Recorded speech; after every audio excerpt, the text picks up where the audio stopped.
Greetings. It's a typical bank holiday Monday in the UK. I say typical, it's the usual totally overcast, rain pretty much all day. But it's not doom and gloom, far from it. I had a very restless night last night. The only way I can describe it, it felt internally like a star clock or the zodiac had turned. Interestingly today, sitting here looking out the window, and the wind has done a complete 180-degree turn from a westerly to an easterly. Signs by the day, but didn't stop there. I didn't get it up till midday. This is such a strange feeling. It's like having a new suit, new set of clothing, God's armour, whatever you want to call it.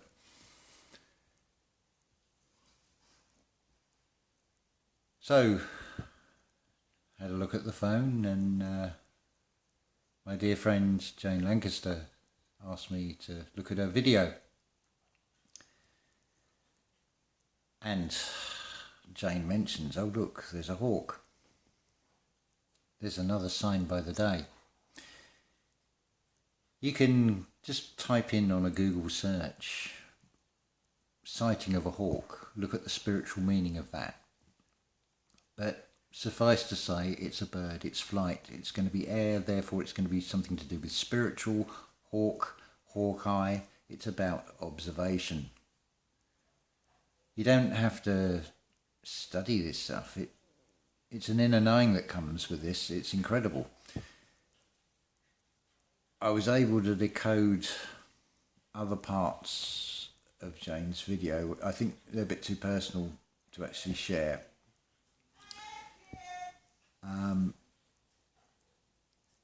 But it's amazing what is revealed.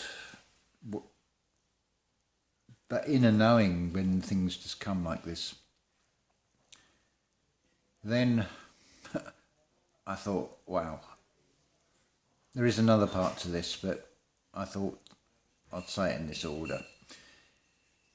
Cheryl's daily tarot card on Facebook. I thought, now that I know is going to be confirmation. See, I don't use tarot cards for prediction. I use them as a confirmation. Eventually that will drop away. It will be like a snake shedding its skin, and that will become superfluous. The fluidity of it all. It falls away. It's not an egoic crutch. It's not a need of boosting self-esteem. It's being on that same frequency, that same energy. You just know anyway that the cards and things will become irrelevant, because the feeling, the energy that's resonating from each of you, you feel it. Some of you I've even spoken to you, messaged you and said about this today, and you've confirmed that you're feeling it. Effectively, the energy is a lot lighter, but before I come to that, the other part of this, I heard this almighty thud. I can't think of a specific analogy to this, but you get it shown in a lot of these, they're not exactly sci-fi, more sort of the mythology things where you've got some god banging down a spear or something into the ground, and so that earth-shattering power. Well, that's what this thud was like. This is difficult to even try and put into words. And it came through with this very clear message that Saturn is on his throne.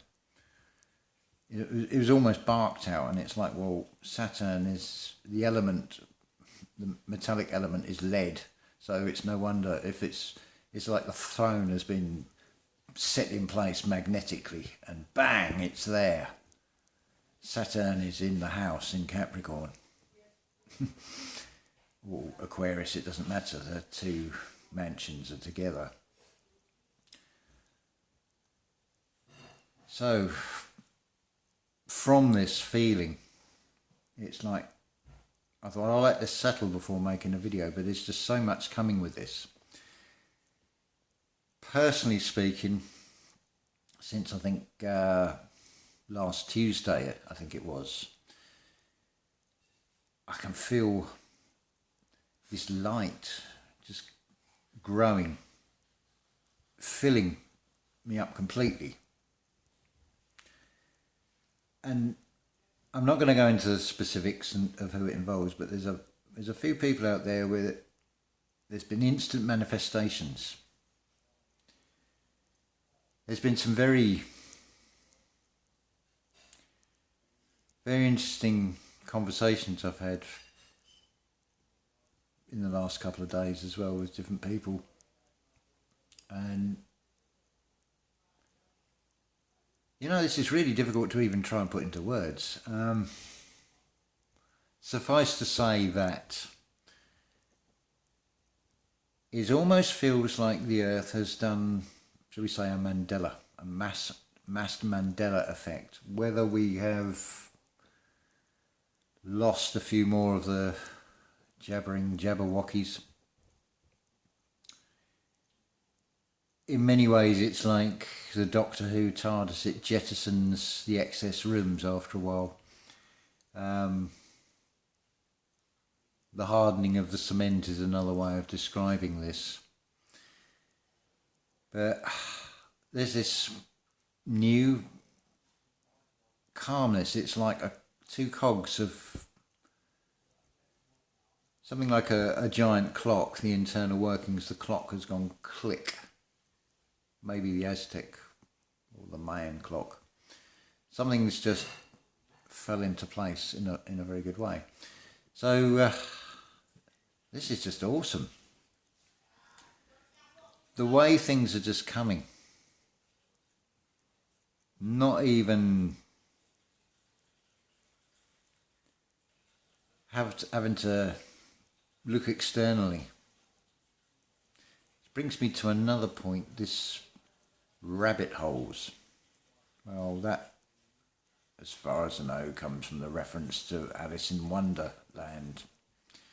This reality is a wonder, and if you're chasing a white rabbit, you are Alice. You are a lice, like a maggot weaving in and out of holes. You're not doing yourself any favours. You're looking externally. Good luck with that.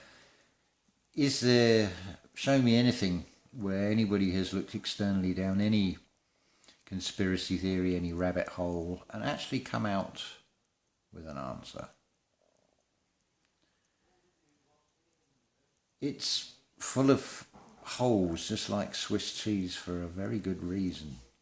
I think what you will find, if any of you do just persevere and keep digging, you're going to find a huge echo chamber. You'll pick up on the echo and you think, oh, I've said hello, and a voice has said hello back. Oh, chase it. Just keep going deeper and deeper into that cave. It's not the right cave, it's Golgotha, it's the skull, where it's all at. The pinnacle, the the top of everything. Another thing I think I need to address here, some of you have asked me about this and what my thoughts are on it.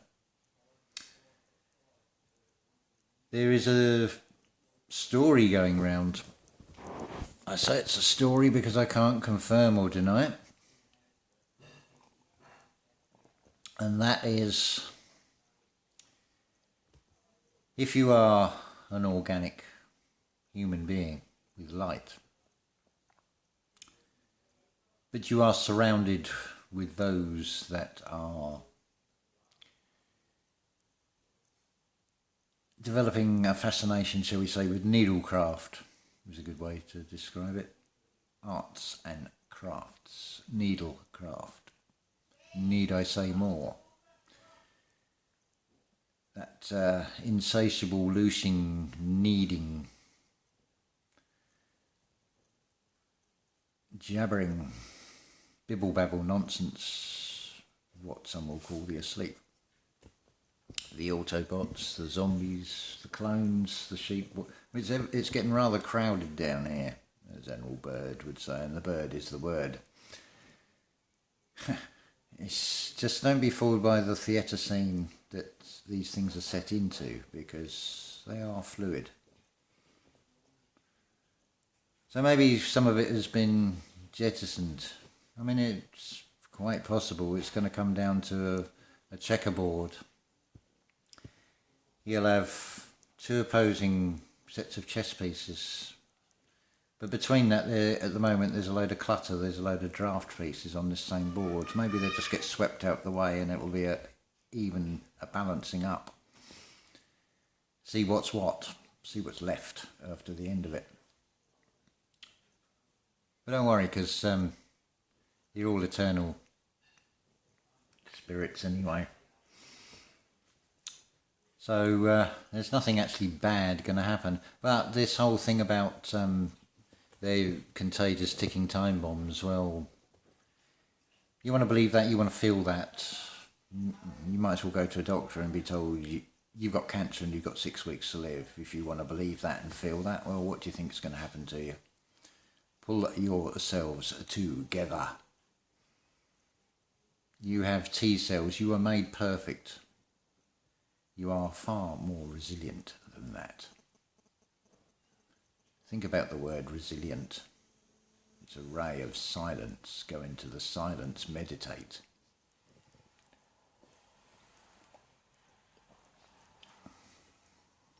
It gets easier, it gets better and better. You haven't actually got to do anything or go anywhere. This reality, it should be quite clear by now. The whole thing is a delusion. Alice in Wonderland. There's a lot to wonder about. But it's hardly going in, is it? It's all external. But if you haven't done so, I would thoroughly recommend you start doing this inner work, facing yourself, facing your shadows. You want things to change, it's got to start within.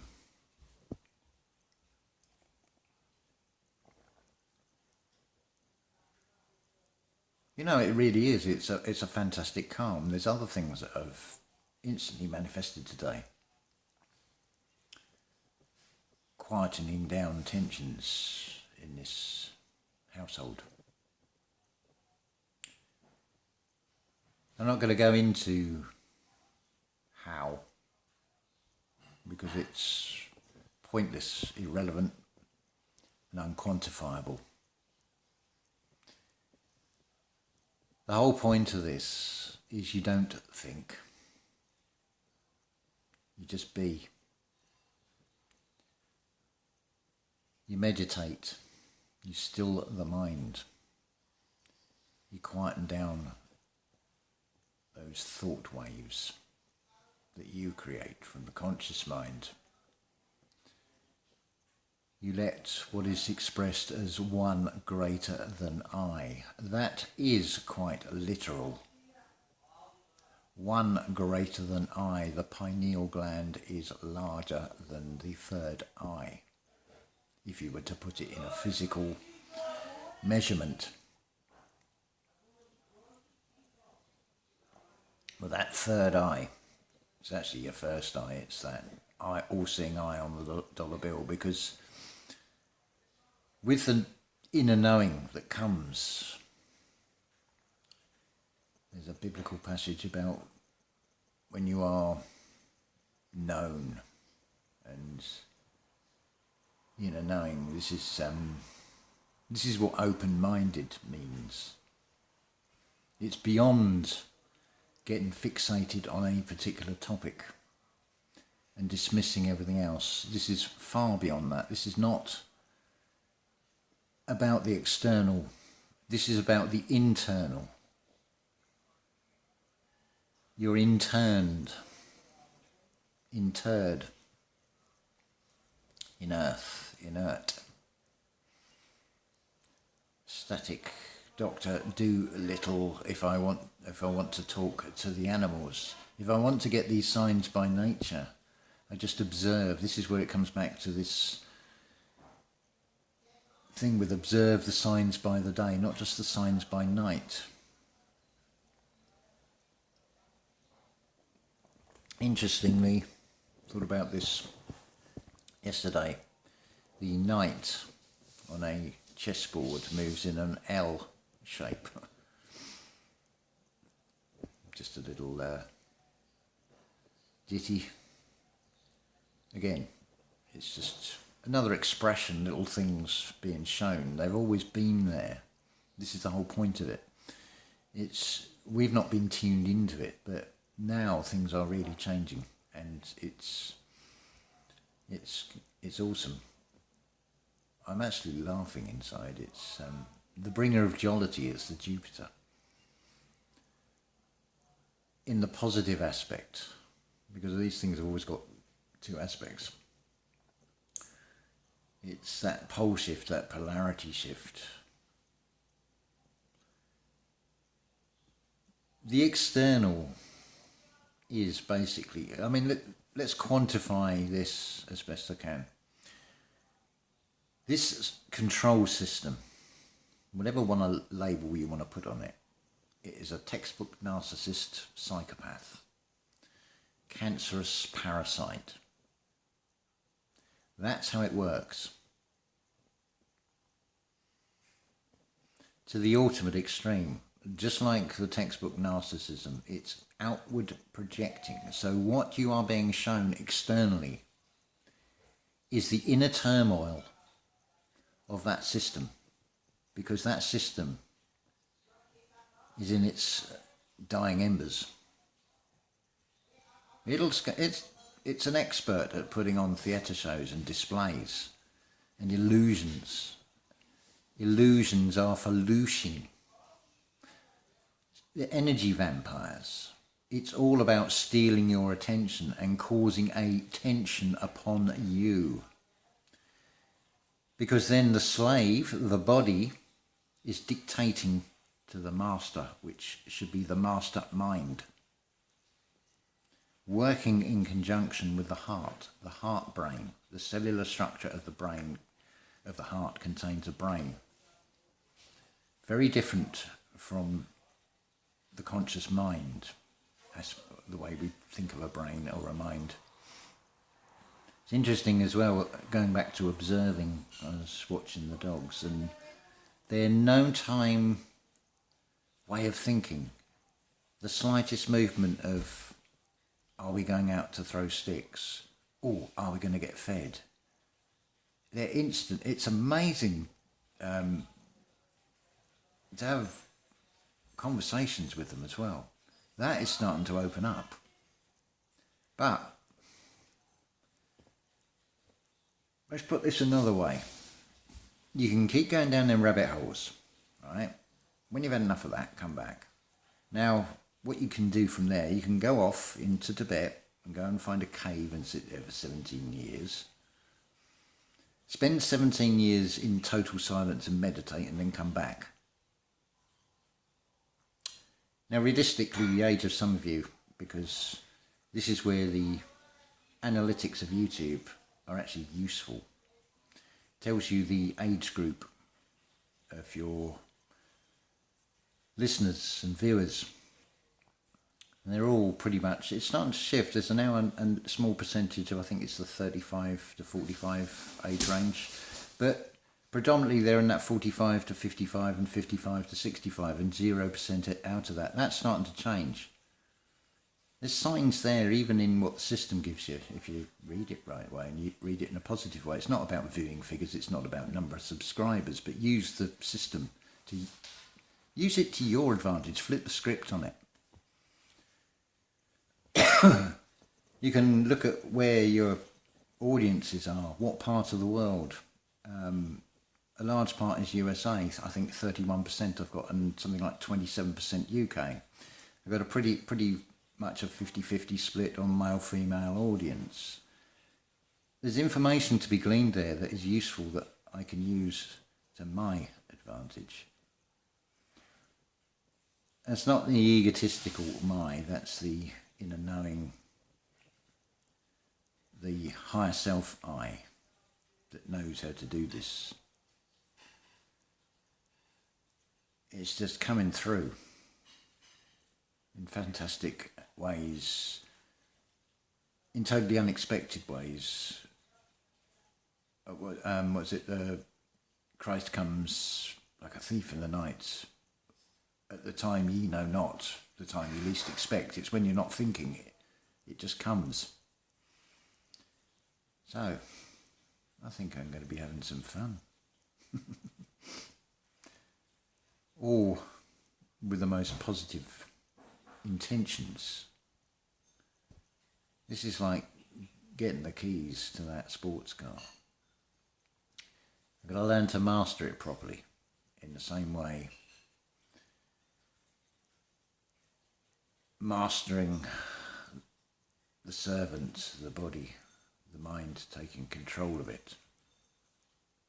Yes, I still smoke. Yes, I still drink coffee. Do I worry about it? No. I like to think if I'm going to be the master of this servant that I'm going to be lenient and not going to be a slave master as such, or a hard taskmaster. I want to be kind to it and reward it. Keep things in balance. We don't want mutiny on the bounty on the vessel, do we, after all? Okay. Right, so I think that's me talked long enough, but yes, just to sum up, I'm pretty sure that many more of you are at least feeling something and feeling a new inner calmness, because it won't just come to me or just a handful, but at the same time, if it comes down to it, to literal numbers of 144,000, so be it. This is still worth it, because what comes next is, it is a whole new cosmology. I've been shown it and felt it inside when things turned, so we are in for a wonderful time. There is a glimmer of light now there. So, in Lakesh, aloha, and mwah.